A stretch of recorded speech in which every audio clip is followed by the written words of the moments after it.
Have you ever heard the advice, fill your own cup first? The idea that in order to take care of our kids or our families or anybody else, that if we don't have a full cup, we won't be able to pour into somebody else, because after all, an empty cup can't really pour anything because it's empty and it's depleted and there's just no way for the empty cup to pour into another cup.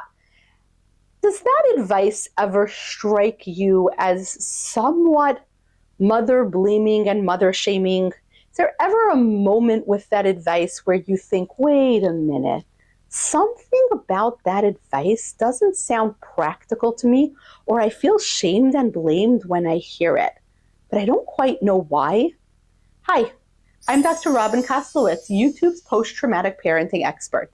Today we're going to deconstruct some myths about self-care, and we're going to understand why fill your own cup first is not great advice for post-traumatic parents. But first, if you've been struggling with the advice to fill your own cup first, if something about it doesn't strike you well, if you don't like fill my own cup, how? I don't have a pitcher, I don't have water, I don't know that I have a cup.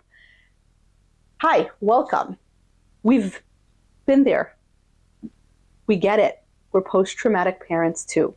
So click subscribe below so you never miss another video, because I want to help you relate to self-care in a very different way.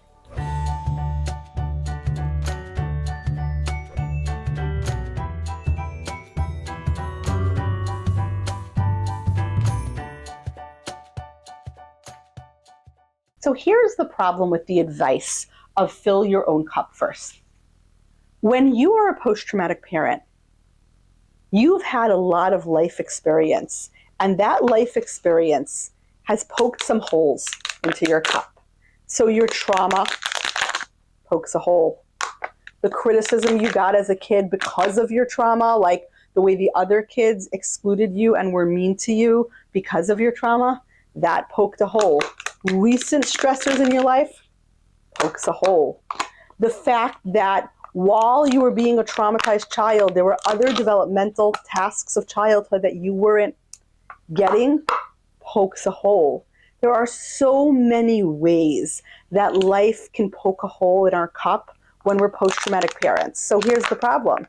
They say, fill your own cup first, because after all, an empty cup cannot pour into another cup.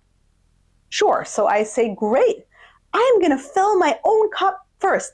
I'm gonna do some self-care. I'm gonna eat some healthy food, and I'm gonna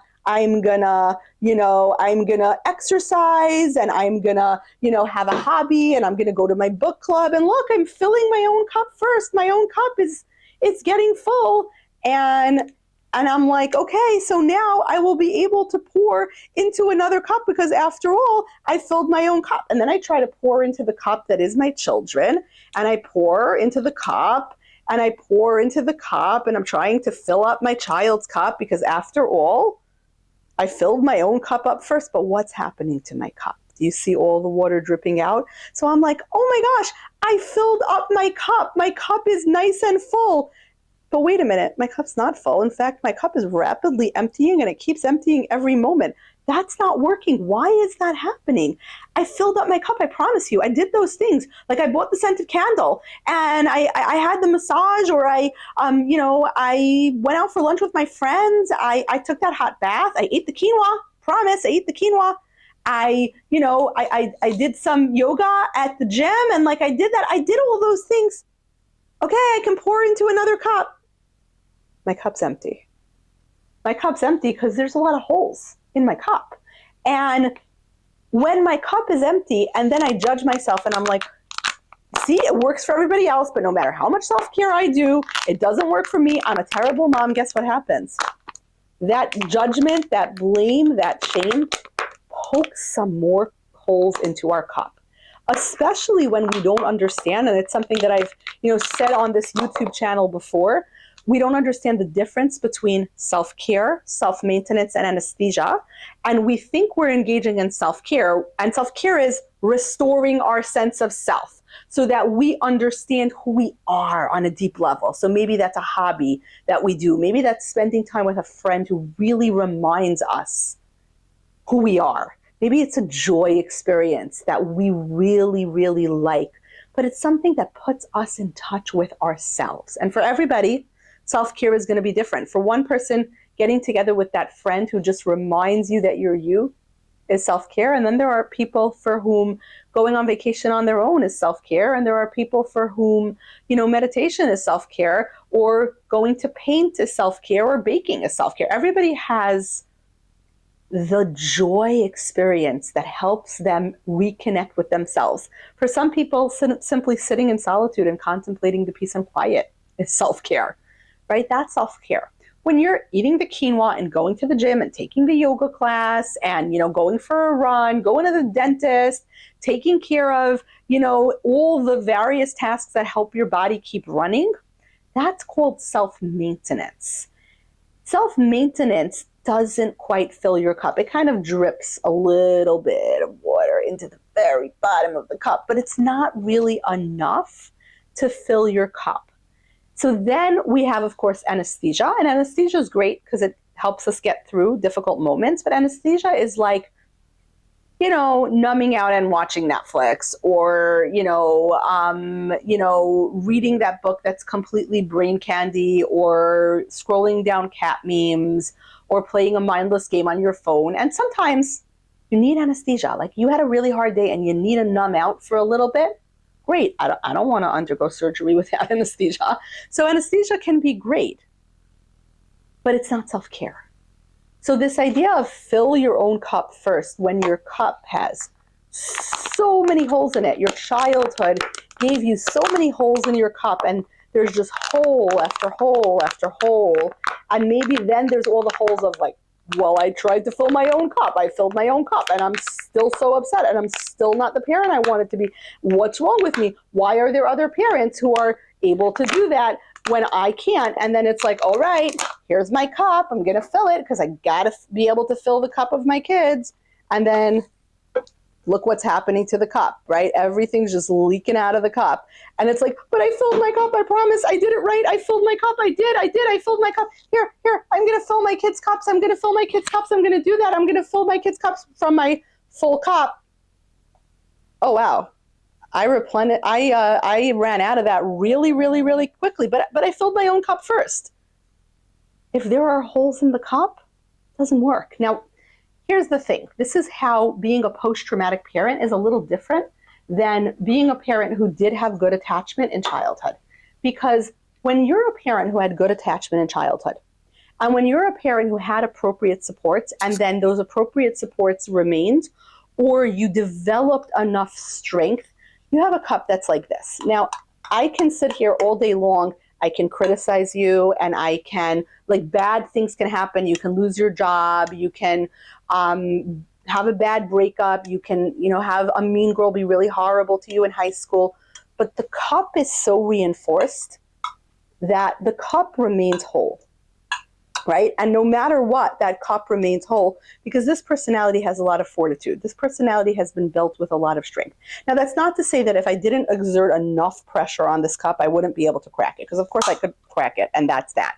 But on the whole, there would have to be a significant trauma. It can't be like the mean girl one time saying I can't sit at her lunch table. It would have to be like a year of sustained harassment and bullying that would really crack the cup if there's a lot of fortitude because you were given that fortitude by your attachment figures, right? And by your childhood experiences. So then you have that cup that's pretty strong and pretty reinforced, and the pinpricks don't bother it. So then, yeah, sure, I can absolutely follow that advice. I can fill my own cup, and my cup is nicely full, and then I can go and fill my kids' cups because there aren't any holes. This cup, when I fill it, stays full.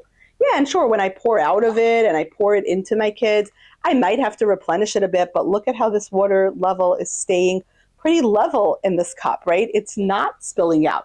So just remember, when you hear that kind of advice that sounds so logical, fill your own cup first because you can't pour from an empty vessel. And it's just like, wow, that's such great advice. Wow, you're right. I need to fill my own cup first because I can't pour from an empty vessel.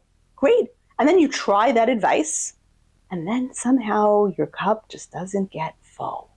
You might want to wonder if perhaps that advice was great for people who haven't experienced trauma, but as a post-traumatic parent, you have. So it's great advice for the people whose cups look like this, those hard plastic cups that have a lot of fortitude because they were parented in a way that gave them those skills, versus you where there's a lot of holes. Now, all is not lost, because if you have all these holes in your cup, if this cup is leaking, that's actually why we have therapy. Because what therapy can do is therapy can patch the holes. Slowly but surely, first by the therapist literally being the container where the therapist holds your emotions for you and helps you process them. But eventually, therapy can actually repair the holes. I interviewed Dr. Galit Atlas on the Post-Traumatic Parenting podcast, and she said that therapy is the epigenetic drug. Therapy is the drug that helps us undo the damage that trauma causes. Right? We can plug the holes. We can literally go into your psyche. So you didn't have the experiences that gave you that plastic cup, that gave you that strong foundation. But we can, in therapy, in your adult years, repair that. That's what we call earned security. And you can develop that in your adulthood. Just like you can develop and learn any skill, you can learn security, and you can learn to patch up all those holes, and perhaps when they're patched up, they're even stronger than the original because they've been patched, because you've come to these truths through so much effort and so much hard-won wisdom that you've figured it out, that now not only do you have a great cup, you have a double reinforced and triple reinforced cup, you have a cup that can stand you in good stead. So don't blame yourself if you've been trying to, fill up your cup, because after all, you can't pour from an empty cup, and you've been trying to fill your cup and your cup does not stay full. If you have a trauma history, there's a very good explanation and reason for that. It's because your trauma has given you a whole bunch of leaks inside your cup. And that's okay, because we can plug up those leaks. So don't gaslight yourself. Don't blame yourself. Don't shame yourself. Don't say, I don't understand why other parents can do it. They fill their cups and then they're able to do it. They have a very different cup. It's different than your cup, and that's okay. If you're a post-traumatic parent and you found this helpful, if this helped you understand why advice like fill your own cup first, you can't pour from an empty cup, doesn't resonate well with you, please send this video to another friend who might benefit from it, because the post-traumatic parenting community grows from one post-traumatic parent inviting another post-traumatic parent in. So the quicker that you can invite your friend to talk about the shared commonality of your experience, the faster our community grows, and the better that is for all of us. Because when we understand the impact of trauma on parenting, then we can understand that our damage doesn't have to damage our kids. If you like this video, please click subscribe below so you never miss another video. If you want to hang out where your fellow post-traumatic parents hang out, check out at Dr. Koslowitz Psychology on Instagram. I do respond to my DMs. Many of these videos are based on the DMs that I get on Instagram. We have a subscription. There's a lot of ways to interact with me on Instagram. If you want to hear my interviews with experts in the field of trauma or parenting or the intersection of the two, please check out the Post-Traumatic Parenting podcast. It's available wherever you get your podcasts. Of course, if you'd like to read my writings about trauma and parenting, just trauma, check out my targeted parenting blog on Psychology Today. And of course, there's the free newsletter that's also called Post-Traumatic Parenting. There's a theme here. Until next time.